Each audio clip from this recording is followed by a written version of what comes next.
is the pledges. Now, go to the next slide and leave it up, if you would. This is what I want to talk to you about, though. That picture is my daughter, Molly, and me. And that was the day we went door to door in Berry Hill. And there was other volunteers. Mandy Yates was there, Kim Fox was there, Jeff Cundiff and his kids were there. And we were talking door to door. And it was a cold day. It was December 30th. And it was Molly's birthday. She turned 11. You probably saw Molly out front handing out some stuff.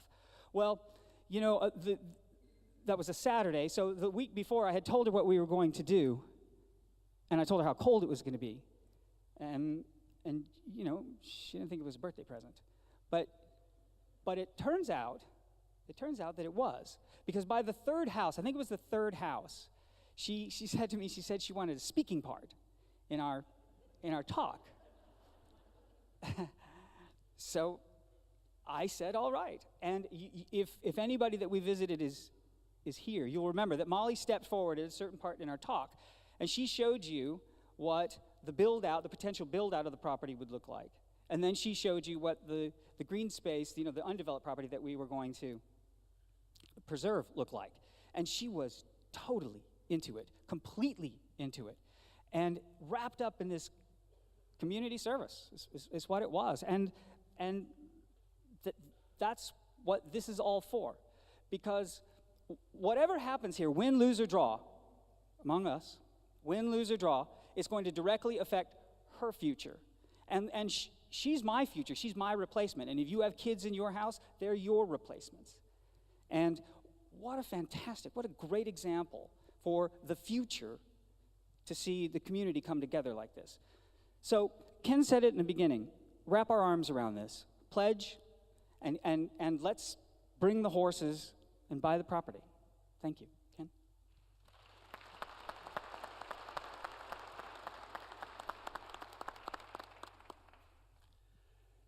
There's not a whole lot I can say because I just can't. So I'm a salesman by trade for some 50 or 60 years, and I'm 80 years old, but I still have a 12 handicap in golf. So anyway, I think you've heard a good story tonight. I don't have a lot to add to this, but I do remember when we were at the Peninsula, Indian Lake Peninsula Church, when this all began and this group actually began to formulate. At the end of the meeting, there was a man in the back of the church that stood up, and I wished I could remember his name, and I couldn't. I thought I did, but I was wrong. But he made a statement that is so poignant that it needs to be said tonight.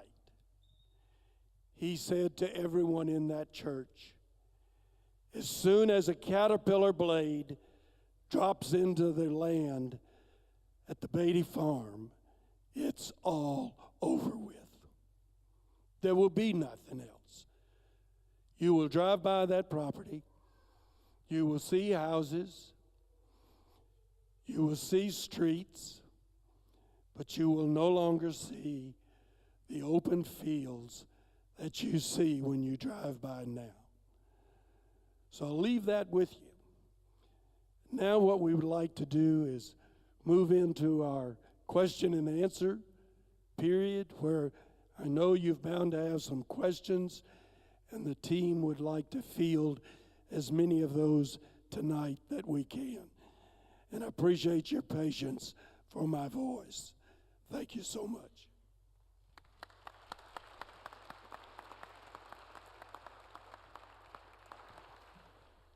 If anyone has questions, if you would please come up to the microphone over here to my left, your right of the stage.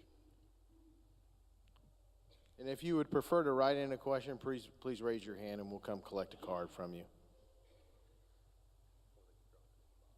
Yeah, or you can drop it in the box on your way out the door. I'm Bob Swank, and I have two questions. The first one deals with the pledge. When would the contribution need to be made? Contribution would need to be made at... Can you hear me? Okay. Yeah, say that again. I'm sorry, Bob. Pardon me? Yeah, no, can you repeat the question again? I was... Yes, dealing with Yeah. the pledge itself. If we pledge tonight, when does the payment take place? Well, I told you I used the horses analogy. Right. It's hard to say. I mean, right now we're at $270,000. We're looking for $3 million. So I can't tell you that. As we get close to $3 million, it's going to start. We're going to start converting them to donations. But right now we are in the acceptance of the pledge. We're counting pledges right now. This is just counting pledges. We got a ways to go before we'd ask for donations. Okay. My second question is, my house and lot is the only one that touches both pieces of property. I'm right there on that point where they come together.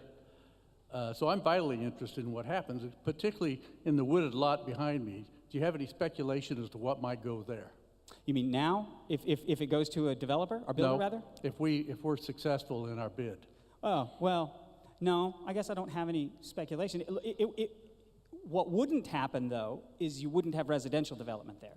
Right. Now, how the eventually gets used, well, that depends on what people think. Some people, as you've heard, and I think the mayor would support me in this, a lot of people have said, we want nothing to happen to it. Leave it like it is because it's perfect. And you may be among them.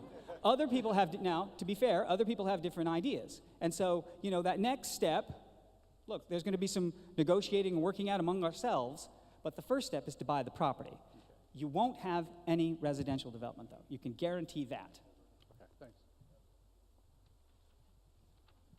Hi, my name is Jonathan Wilmarth. I'm building on one of those properties that border right there. I have a few questions. Like, let's say we don't get the $3 million. Let's say we get close, though, $2 million. Is there a contingency plan, such as going for maybe the 38 acres or the 25-acre lot, or? Well, let's think about that for just a second. If we got within striking distance of $3 million, at that point, and let me back up and say, we have looked for anchor donors for a long time. This is a community effort where if you've got a connection, we would love to hear about it, because access is something that we just can't manufacture. We just can't pull that out of the air. It's got to be in the people, and so far our access has been limited. But what we have talked about, but the anchor donors we have talked about, and what I mean by an anchor donor is somebody who's going to drop $250,000 on this. They are cautious, and they're saying, yeah, it sounds like a great idea. We talked to Taylor Swift's people, and they were, well, we're not interested in it at this time. And the takeaway for us was, you guys show you can get some traction, and we get within striking distance, and I think maybe anchor donors become a lot more available and easier to persuade. So does that get you there? Yeah, kind of. My next question is there a reason we're doing the private before the public grants and stuff for improvements? Yes. Well, first of all, a lot of foundations and stuff like that are matching grants. So gotcha. we don't have anything to match yet, so we couldn't really, it wasn't feasible for that to come into play. Now, we buy the property, and we're in a whole different position.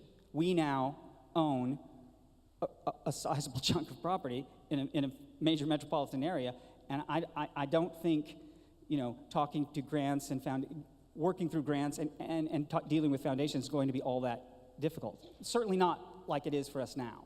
Okay. All right, that's all I have. Yeah, thanks for that. Hey, those were really good questions. Did you say you were building somewhere?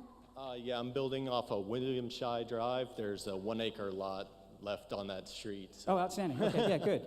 Yeah, Thanks. And look, please, Jeff said it, Ken said it, this is not an anti-development. We've had, just so you know, some among us, and I think it's a genuine concern, some among us has said, look, I'm in the building profession, or I serve the building profession. Are you against it? No, we're not. What we are about is buying property for the price they want. So just make sure that you understand that, and if you get that question, you answer it that way. Hi, my name is Steve Locke. I live at 530 Indian Lake Road. My wife wasn't able to make it tonight. She's retired from the IRS, but she had a question naturally that ties to that. Oh, well, outstanding. I wish she was here. Well, we have an in. Maybe she can help. I don't know. I'm willing to put my money where my mouth is too. I went over 1%. The question is this: in the transition period, prior to the time it's turned over to the city, do you anticipate any other expenses or liabilities, et cetera, insurance, maintenance, et cetera? Well, that's an interesting question. Did you want to give us a thought on that? Let's see if I can. The taxes and the insurance on the property would be an expense that we would be looking at. Right.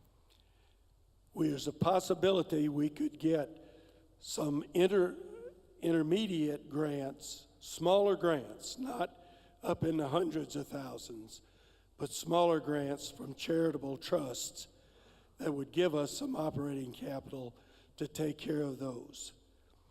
And that is doable.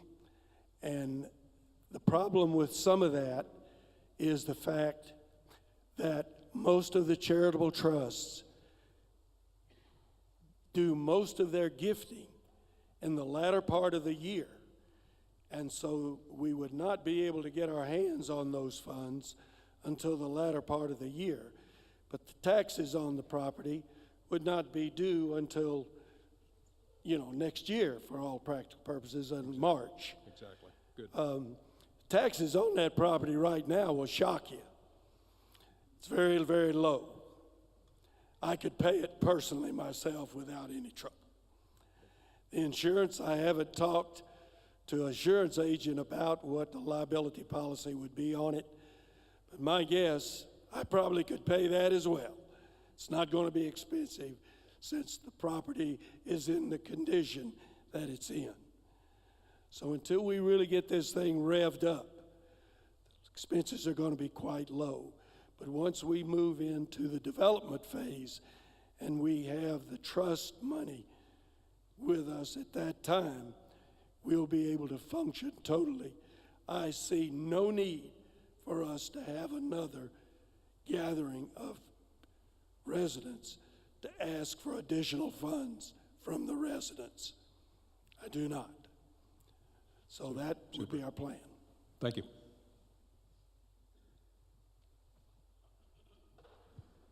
Hi, I'm Phil. I don't have any relation to the property. I'm just sort of around the corner. But the question I have is, as far as pledging, obviously we don't know when we would pay that.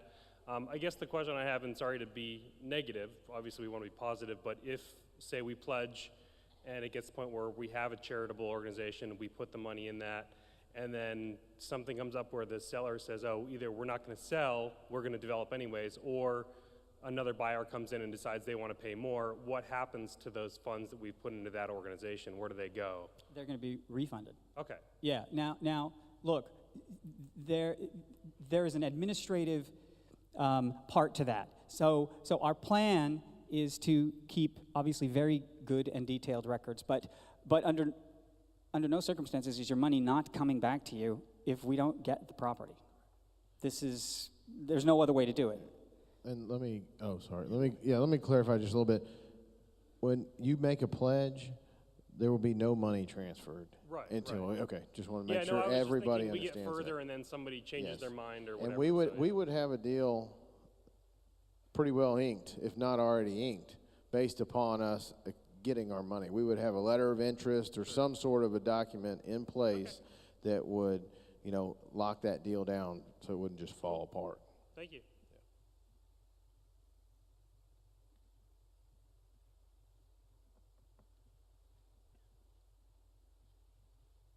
Hi, I'm Bill Gonder, and I just wanted to know if what was the appraisal on a property?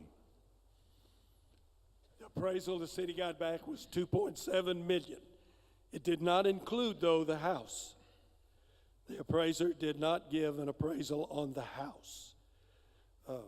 I got a rough guess, you know, and of the houses around in that area, probably 300, 325 for the house. I don't know whether that's low or high, but if you live in that area, you probably could do a better job than I did on that, but I would say that. So if you included that, the property value is pushing right at $3 million. All right. And from what I had read before, this was only what was in the paper. Only said about the 35 acres. Now this includes the whole parcel, right? All right. So, all right. Now my next question is, how many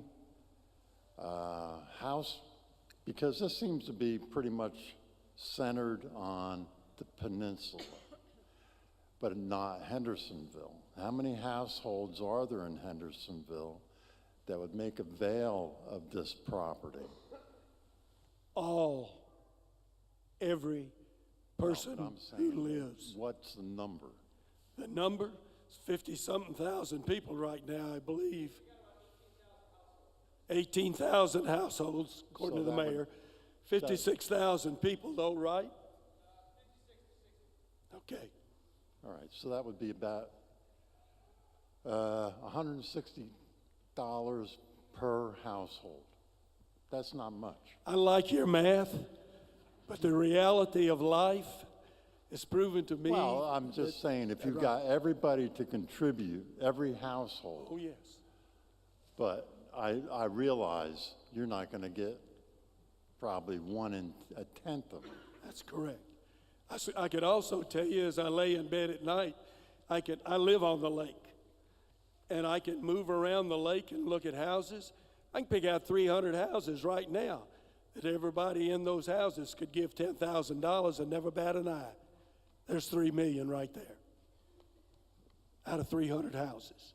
But that's not life either. So we have to try to take what we have within people's hearts and minds and interests. There's some people who may not live here very long. They move in, they stay 4, 5, or 6 years, and then they move away. And so their interest, as far as that park, for the great-grandchildren like me, I want Jackson, my great-grandson, to be riding a mountain bike up there in the hills if he can. And I know that he would. He's 6 years old right now, and he loves it. So. All right, so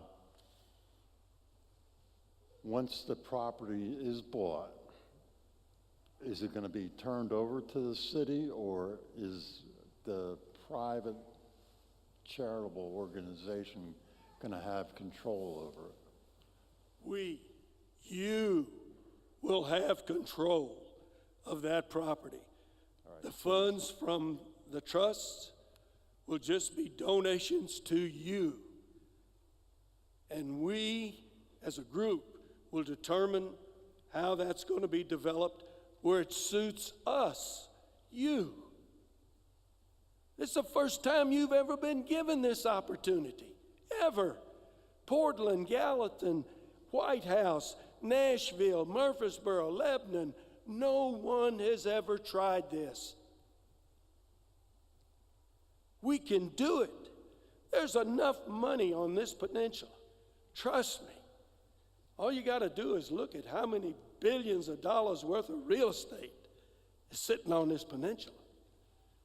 So be heartened by the fact that if we band together, you talk to your neighbors, you talk to everyone that you know, and talk about what we can do as a group, we can move mountains. And I just know that when we get through with this, we're going to do it right according to all the codes.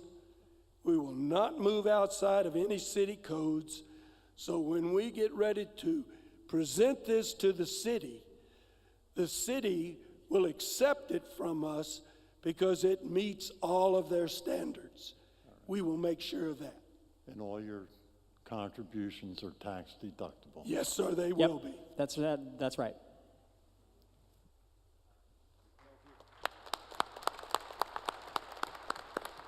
Thank you. That was my question.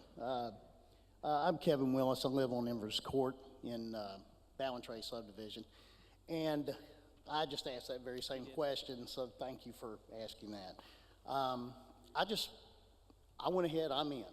I'm going to go ahead and get in tonight for property value and whatever, because to me it's a great investment. And basically I wanted to stand up here and say thank you, because who would have thought we could do this? You know, I mean, who would have thought we could do this? But both of my boys are grown. They both played football at Hendersonville High School. I moved here 15 years ago. I've never been part of a community that can do this. And I look at that piece of property every day because I drive past it. As a matter of fact, we have the greatest stop signs in the world because of the deer. I mean, you really think about it, so I'm thinking about this as a deer sanctuary, you know. Better there than my backyard, which they're probably there right now. So, you know, I'm in sales by nature as well. And the beautiful part about a sales presentation is if you got a bad product, you're never going to have a good sales presentation. But if you got a product that's this good, you don't have to sell it. I'm in. Yeah, outstanding. Hi, my name's Sammy Gray, and my question has partially been answered, but so if you were to buy it, when you go into the development phase, deciding what you want to be there, who is it that you would include in that? I know you say the city of Hendersonville, but it will be like, oh, the people that pledged get this amount of say-so? Or is it everybody, even people that don't pledge? Love. Go ahead. No, I can get to it in a minute. That is probably the best question. Everyone. I don't care if I give $10,000, which I have pledged. I don't have any more vote than you. I don't know, you may have given the $35,000, I don't know. Someone gave $35,000. But I'm saying that we, as each individual family, will have the same voice. You will have one vote, and it will be the Peninsula people who will have a voice in this. I hate to say what I'm getting ready to say, but it's reality. The aldermen who represent other wards have responsibility to their people who live in their wards. So therefore, if they have needs, they want to take care of the needs in their ward. Well, we have in Ward 4, and part of it is in Ward 2, excuse me, we have a need for us to stand up and do what we would like to do with that property, to serve Ward 4 and Ward 2. Now that may sound selfish, but I've already heard out of another ward a person say, why do those people on the Indian Lake Peninsula need a park? Why do they deserve a park? That's already been said. So I'll guarantee you that other aldermen will get feedback from their people who will decide, well, we're not really interested in that. So we can decide ourselves. It may sound selfish, it may look selfish, and it is selfish. We don't have a park other than the Memorial Park, which is right there on Gallatin Road. Tennis courts, you know, and the little playground for the children, and the geese have taken it over, and histoplasmosis is rampant. Okay, does that take care of you? Good. Thank you. First off, let me just thank you as the committee for being involved in this, gathering us all and jumping into this issue. My name is Bill Whalen. I did submit a card with 4 questions. I might think of 2 of them here, but just 2 observations. I have set up numerous nonprofit corporations. Paperwork isn't all that hard. you're right, the delay of the IRS, but once the IRS gets it and reviews it, sometimes it will provide you a provisional status, so it may move quicker. The other is, and I don't mean to speak for the committee, so I ask you to think about this. If you're going to buy the property, I would suggest our pledges are going to have to be converted this calendar year because the buyer isn't going to wait forever to get their money. The second observation I would make to you, do whatever you do it the same year. You do not want to take our money as a tax-deductible donation this year, rewrite it off, and then give it back to us next year, because that's going to create significant tax issues for us as taxpayers.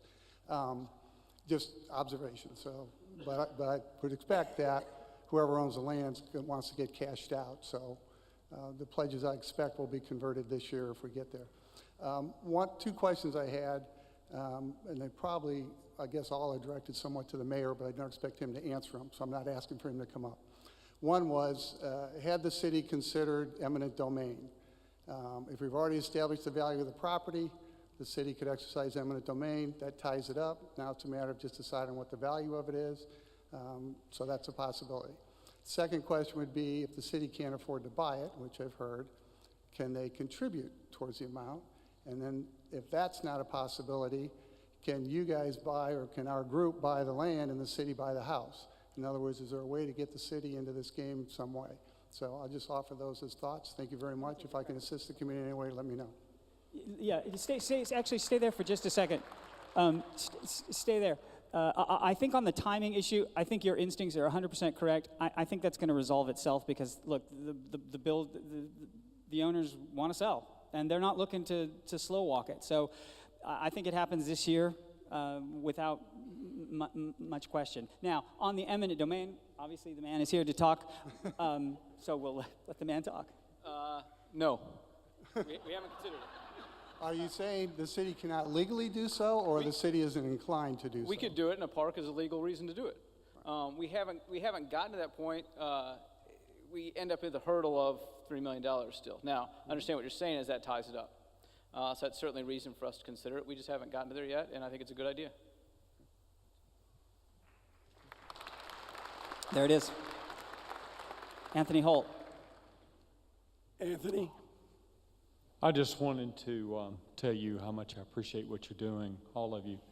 This is visionary for our county. You know, so many times I see over and over again, we're losing the character of our county. We're developing. And I understand. I own 155 acres out on Hollow Pike. And I have 2 children. And I run cattle and do other things. And I enjoy living out there. But they're young millennials, and they're not interested in farming. And so the day they shovel dirt in my face will be the day they sell the farm. That's the reality. But the reality is, you've stepped up, and I've always said, if you want to control what happens, buy the property. And I'm going to make a donation tonight, and I encourage all of you to do that, because that's what it's going to take to control it. And if we don't start preserving not only our history, but some of the open spaces, we're going to have a community one day that's not worth living in. So I want to thank you all for doing it. And I'm making my pledge tonight.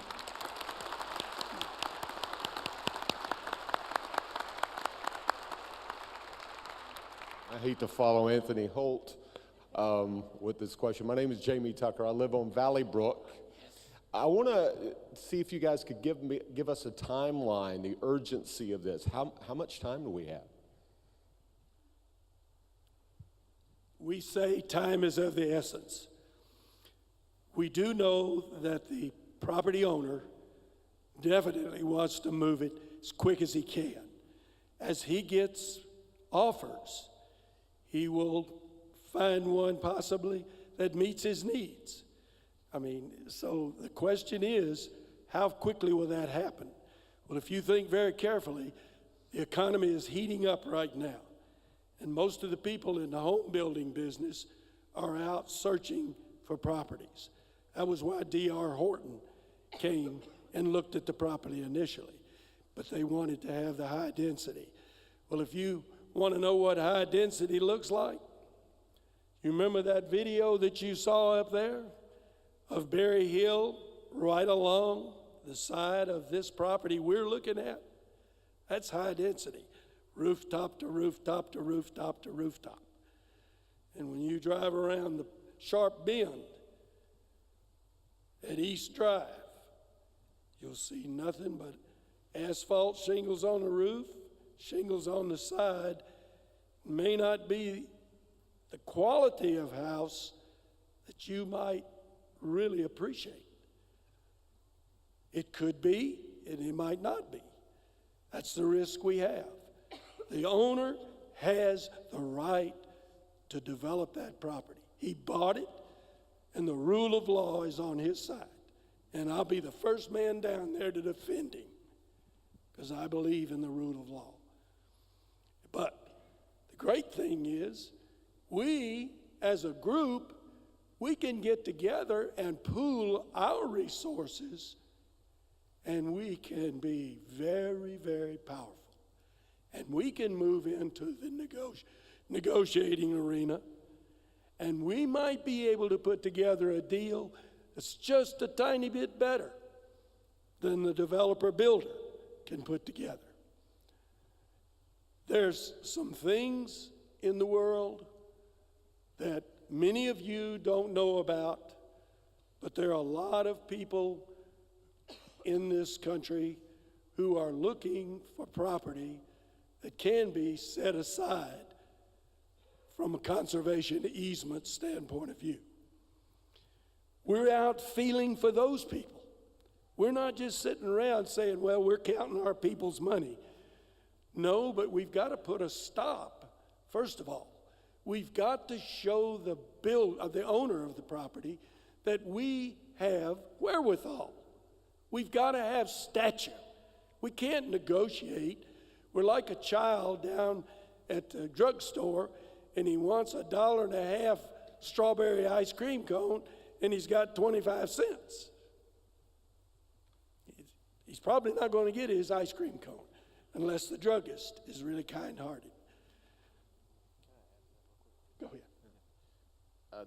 You specifically asked about timing, and we understand that there are people out there looking at this property right now, trying to figure out how they can make it a reality and develop it into some sort of residential development. So that is actively going on. And so those negotiations are starting to take place. We want to be at that negotiating table. So it's imperative that we get these pledges in as soon as possible so we know if we can enter in that negotiation and come to that table. So as soon as possible. All right. All right. Thank you. All right. Thank you. Hi. Wow, that's loud. I'm Lori Corbin. I live at 575 Indian Lake Road. And this is a little bit more of a statement than a question, but 20 years ago when we moved here, before we moved in our house, we had to do some painting and take down some wallpaper. And I always got lost driving down the peninsula. And a couple of nights before we moved in, I drove through the gates of Indian Lake Forest, and a policeman pulled me over. And he said, "Do you know why I pulled you over?" And I thought, oh my God, what was I doing? And I said, "No." And he said, "I didn't recognize your car." This was 20 years ago. And this is, I think, a really strong, I think about this all the time, an illustration of what has happened to the neighborhood, to the community, to the peninsula. Nobody has any idea whose cars are going in and out now.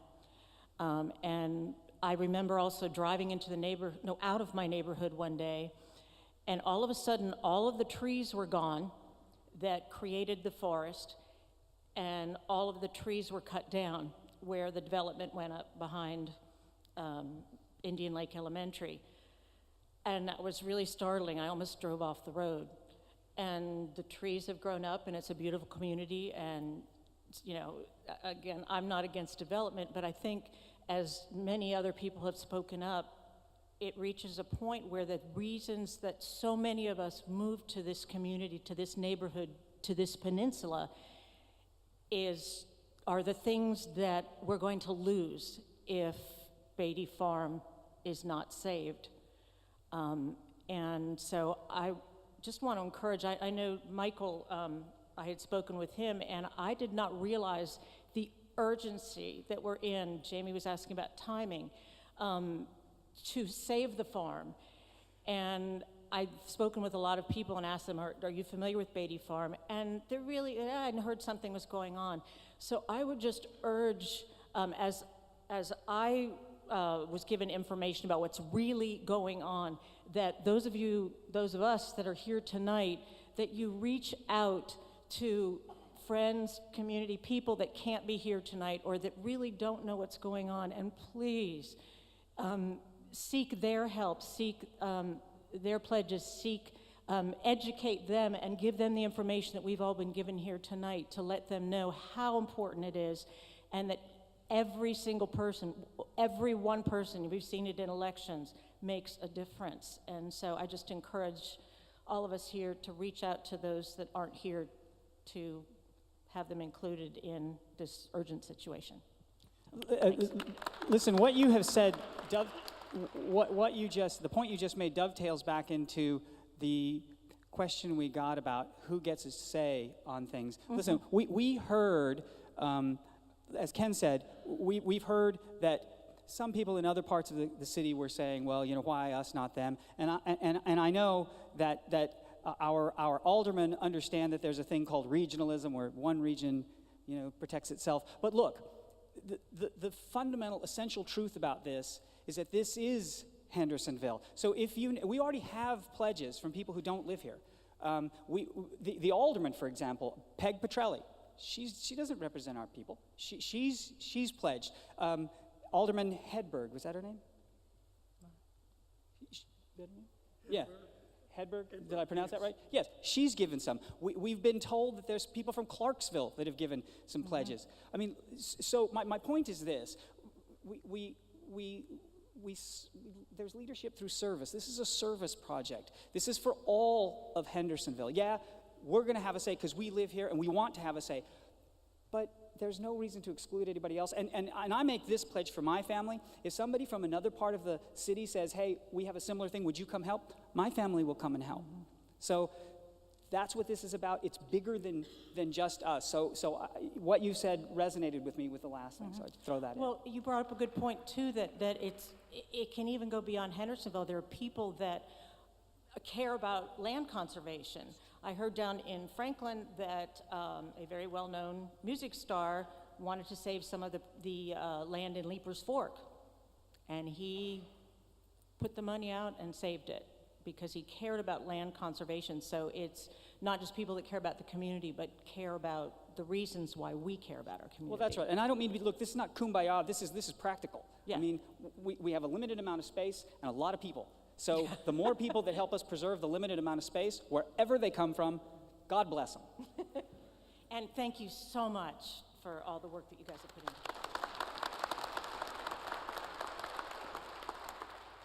Thank you. We moved my family here from Houston in 2012.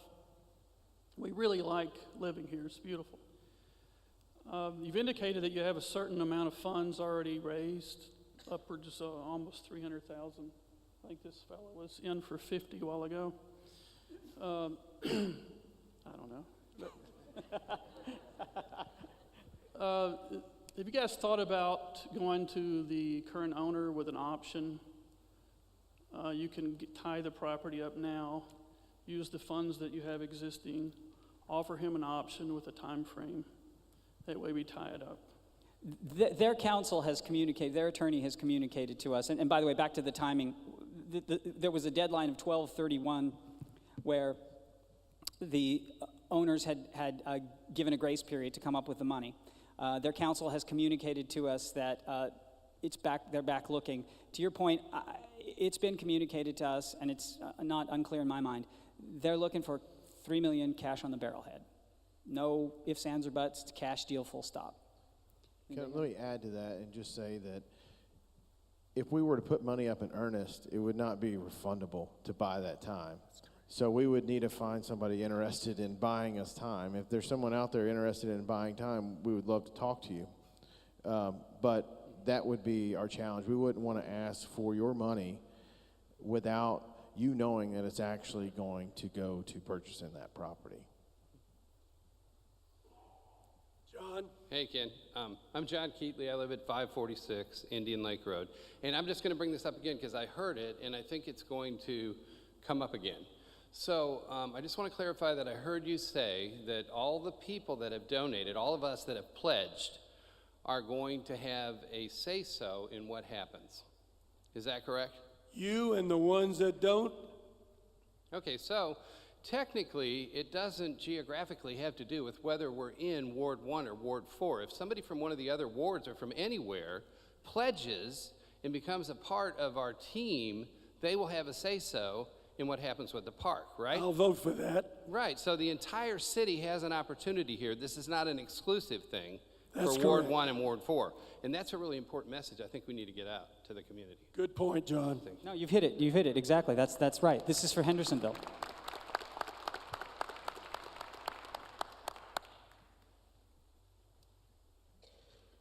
Good evening, and my name is Heather Steffi. I live at 105 Allen Drive, and before that, I lived at 100 Pleasant View Drive. So I lived on this peninsula my whole 42 years of life. So my question is, once we secure this property, which I believe we will, how is my generation going to be ensured that the city will keep our plan and not change it once we turn it over? The plan right now is to buy the property and put a conservation easement on it through the Land Trust for Tennessee. Now, we can write that easement. Obviously, there are tolerances within which we can't go beyond, but we can draft the easement in such a way that will allow us to do the development that we, the community, agree on and prevent and allow no further than that. So that's in perpetuity. That's forever. And even an eminent domain cannot rule against that. Hi, my name is Chris Lindroth. I've lived here for 2 months. Welcome aboard. Grab an oar. You're seeing a great group of people. To piggyback off a couple of the comments, even just recently, do you have an idea of specifically how you would decide the options to do nothing, to do something, and then how would people vote on that? And how wide of a distribution of ballots goes out, and what experience do you have with that? Because you could see that if you put down, 3 or 4 options, is it the one that gets the most votes wins? What's your experience and what's your thought on? Because I think some people may be hesitant to pledge, not knowing specifically, would it be left alone? What would it be? Okay, I'll be glad to address that. I've had the opportunity in my profession to be involved in those types of workshops. And what we've done elsewhere is we have had several different meetings where we've called the community together and we've solicited feedback. And that is basically a brainstorming session where we put all your ideas on the table, the ones that bubble up, and then from that we will prepare surveys and other types of documents to where we'll have the ability for people to come in and vote and have discussions, and we'll have educational periods so that we can all reap what we want for that property. And that's basically the way we'll do it. And so we'll go probably with online surveys and then in-house community meetings. And we will try to reach out to the community to get as much support and much buy-in as we can, and as many great ideas. And if you don't come to those or you don't respond to them, I can't do anything about that. But we're going to try to get your input in the best way we can. Hopefully that answers your question. Bear in mind that what Jeff was just describing is a full second phase, a full-bodied second phase. It's going to be full-bodied and full-blooded, just like we're doing here. And what I mean by that, it's a lot of work, and so that's coming. So be prepared. Hi there, my name's Seth Butler. First of all, thank you all for what you've been doing, and thank everyone for showing up. wanted to possibly clear up a little bit of misinformation that might be out there. From what I'm reading in the media is that the $3 million offer the landowner made to the city was only for the 35 acres. Is that correct? That is correct. Right. So what we're talking about now is $3 million to buy 72 acres. 73 acres. 73 acres. That's right. So we're going to convince the landowner to sell us 73 acres for the same price they offered this 35 acres to the city? Yeah, look, they set their price at $3 million. What was it, $3 million? $3 million for the single price. We have a counter offer, $3 million for both pieces of property. And look, we think Ken has a better approach to this, but I think we can make that a viable offer. That second piece of property, the wooded piece of property, is not sweet bottomland the way the farm is. It's got a lot of work. Now, I'm not saying it can't be developed. I know there are builders and developers maybe in here tonight who will tell me, yeah, it can be developed. I don't dispute that, but it's not easy. It's not the lowest hanging fruit. So we think that when we come to if we get the money, we think we can come to the table and make an offer that makes sense to the owners, and that includes both parcels. Now look, I told you, everybody's got a plan. Now, if we get smacked and the owner says no, well then, we'll be talking about that then. But right now, we have confidence in our strategy, and we think tactically we can get there. What did they pay for the land? That's an interesting story. 2.7 for all of it, 73 acres.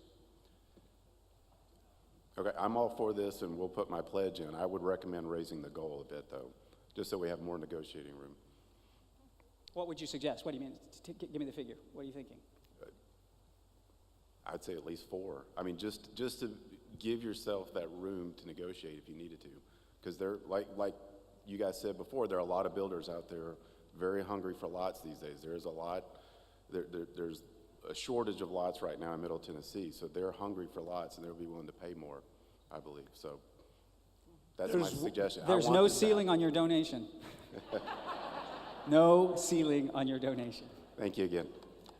Before you ask your question, okay, let's remember one thing. Name me one builder that has 501c3 capability.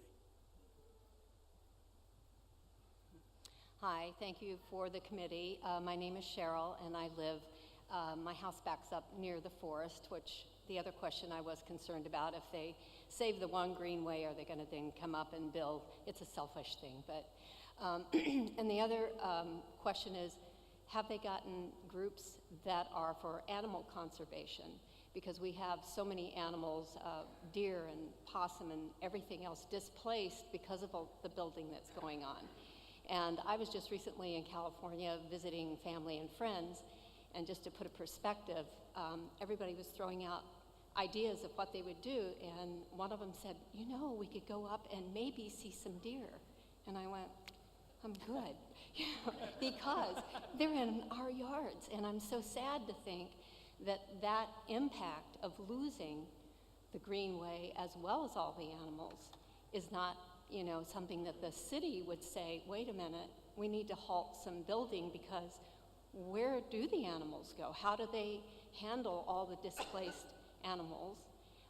And if my money was as big as my mouth, according to my family and friends, you'd have your pledges. But anyway, thank you guys very much.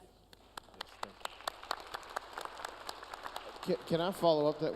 This may have been your question, but someone else also asked if they have studied the impact on wildlife and how it will be handled. Currently, I do not believe, unless someone tells me otherwise, that there are any regulations in place that would stop a residential builder from coming in and completing this development per their rights to do it single-family residential with a quarter to a third acre lots. So I do not believe there's a plan in place unless someone corrects me. And let me throw this in the mix. There is a Peninsula resident named Tom Harvey. Maybe some of you know him. Early on, he talked to me about Cornell's ornithological department that offered a grant for places that were preserving environment for wild birds.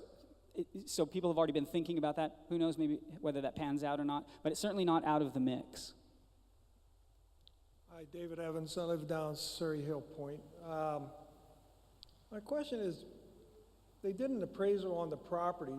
Have they done an appraisal on the impact to the school system, the road system, and all of those different things? When we talk about eminent domain, the impact that the city's going to, they say they don't have the money. The impact that's going to affect all of those resources around that area, who pays for it? And I don't necessarily say the citizens, because I know that, but at some point, the city's going to have to belly up to the bar and start to spend millions, not 3 million, we're talking 10 millions of dollars to start to expand the roads, change the school system, build more rooms in the school. So I think that somebody's being very short-sighted about how the investment of what we currently have as taxpayers versus what we're going to have to end up paying in the long run out of the city budget. And so it's All right, wait, now here comes counterpoint. He took his shot. Let me say that Jamie has talked to me about that very subject. So I'm going to turn the mic. You're exactly right. You're exactly right. The problem is that this isn't the highest priority right now. Is that we have some other priorities that have been put on the list for a while, and we haven't gotten to them yet. But you are dead on. If this happens, we're going to be paying for it anyway. We're going to pay for it in roads, and the county's going to be paying for it in schools. We're going to be paying for it in new parks. You're exactly right. Well, we have another option per se to think about included into that statement, because I believe the big impact of the city is that, okay? We can talk about the residents and the animals and all the rest, but when you look at the school systems, you look at the roads that are going to try to support that piece of property, you're in the multi-million, tens of millions of dollars. You know, this is not inexpensive. All we have to do is take a look at what the cost was to put the road from 31 all the way out to 386 and tell me what that cost was under Foster's regime. But that impact needs to be taken into account. The city needs to do something about that piece. Forget I'm going to say you have a priority coming. If you're that short-sighted, you're missing it. So we need to be looking at that and making sure if it is a problem coming our way, a train, then eminent domain has some reason to be thought about. Let me add a little bit more about, that's a very good point, and Mr. Whalen talked about eminent domain also. You run into the problem where we have to make sure that eminent domain isn't used to delay a situation. It's got to be used in a way that certainly gives the possibility that we're going to win, that we can pay that $3 million. And the way to do that is to see more pledges. Okay, and I go along with the pledges and all the rest. The other piece is we have Wilson Bank and all the rest. I drive down the road and I see all these loans and things like that. Is that a potential also to get some of the commercial banks and things involved in this? Just a thought.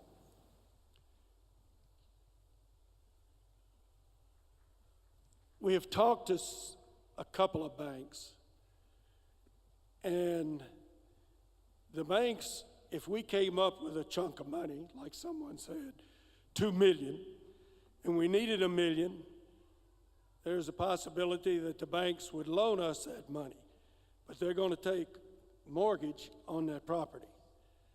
And so at that time, we've lost our ability to put conservation easement on the property.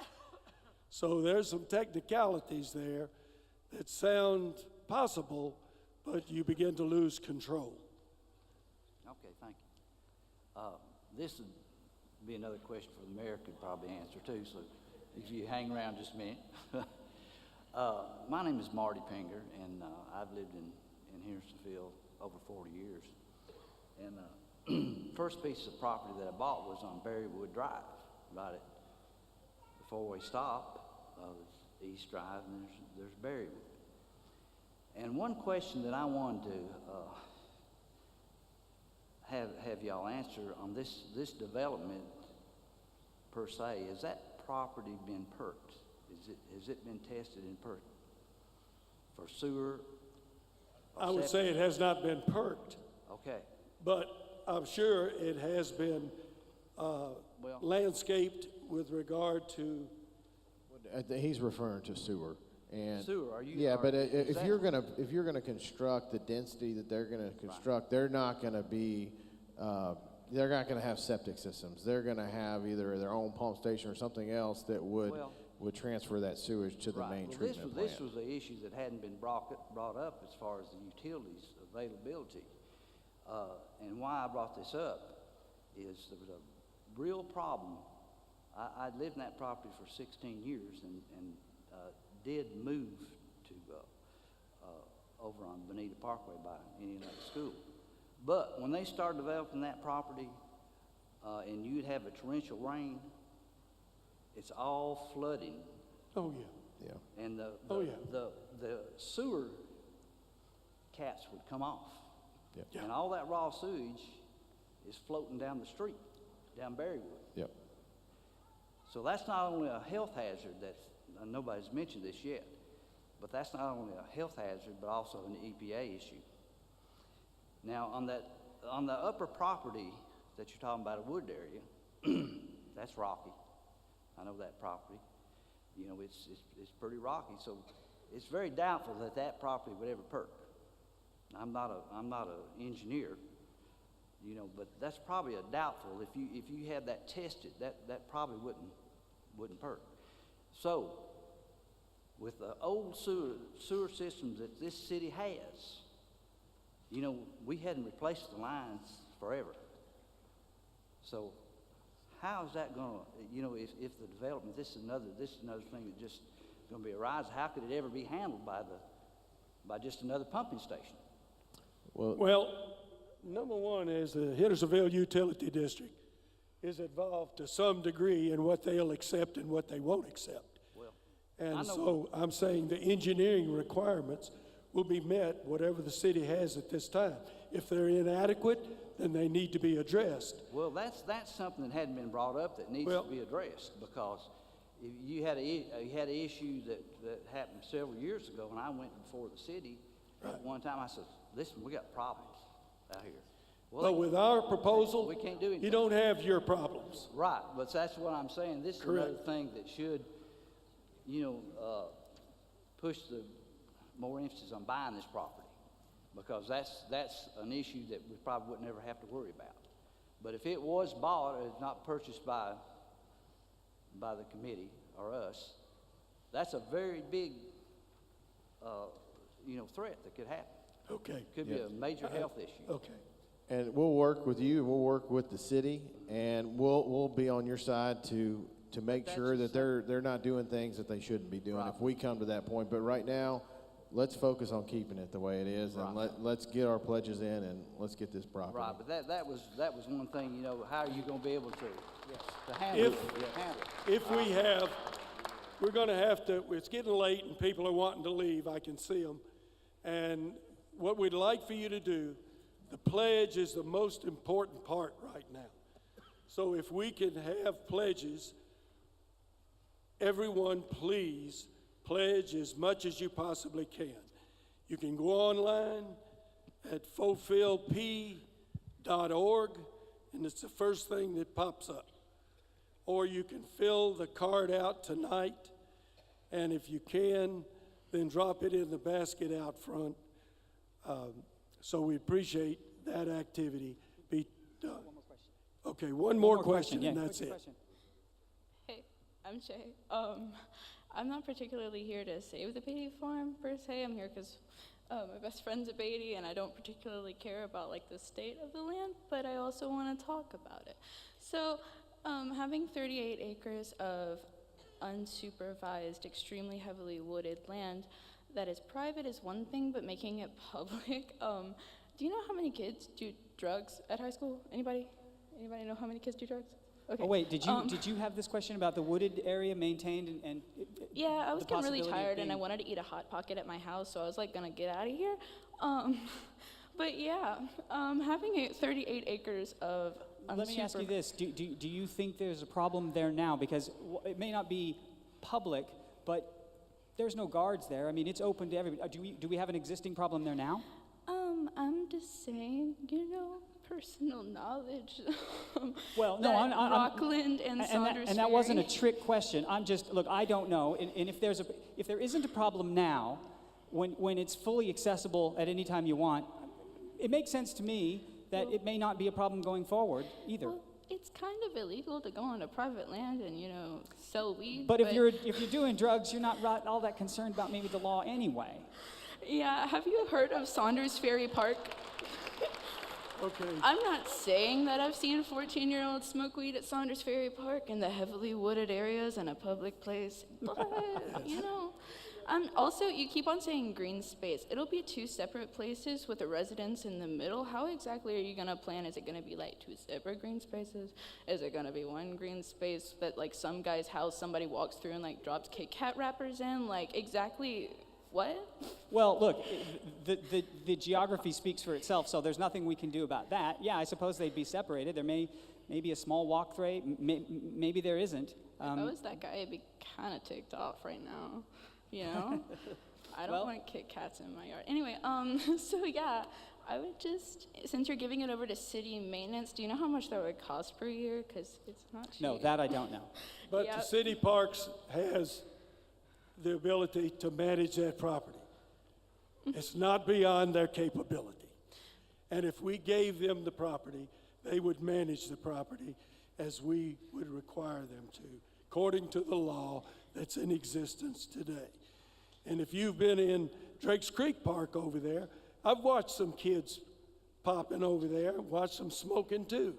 Yeah. But when the police ride by in their bicycle, they're gone. Yeah, would you consider... So we're always going to have that potential. And so I don't think we can solve a social problem here tonight. I think we can address it later, but I don't think we'll have that capacity. Bye, kids. Appreciate it. Thank you. Thanks. Okay, last question. No, That's it's not gonna even a be- question. I just wanted to come up here and thank you all for everything y'all have done, and we can wrap it up. Appreciate it. Thank you. Well, there is one. One. I'm probably the oldest resident of Hendersonville right now, other than you, Ken. I've been here 56 years, so I've seen a lot of changes in the city. And let me thank you guys for what you've done so far. There's one basic question that I think maybe needs to be clarified before we get away tonight. And we've talked about preservation, and I'm for it. I live at 106 Stewart Drive, so I back up to the hill and the wooded area, and I've lived there for 40 years. So I've seen a lot of change, and I'm certainly in favor of what is being done here. But we've kind of, I think, gotten away from the preservation idea when we talk about going to let everybody decide on what we're going to do.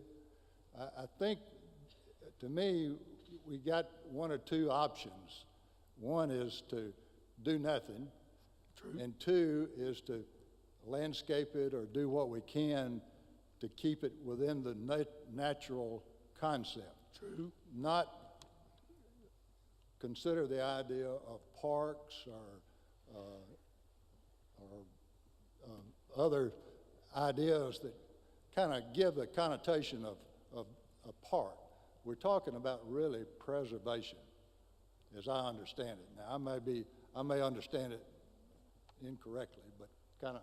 No, you're hitting Thank right y'all. there. I mean, that's what we're trying to set up a framework here, and that's what I was attempting to do earlier, that we're looking for a passive open space with emphasis on protecting the environment with minimal improvements to provide access to the community. And that's the framework in which we intend to approach the development of whatever the plan may be.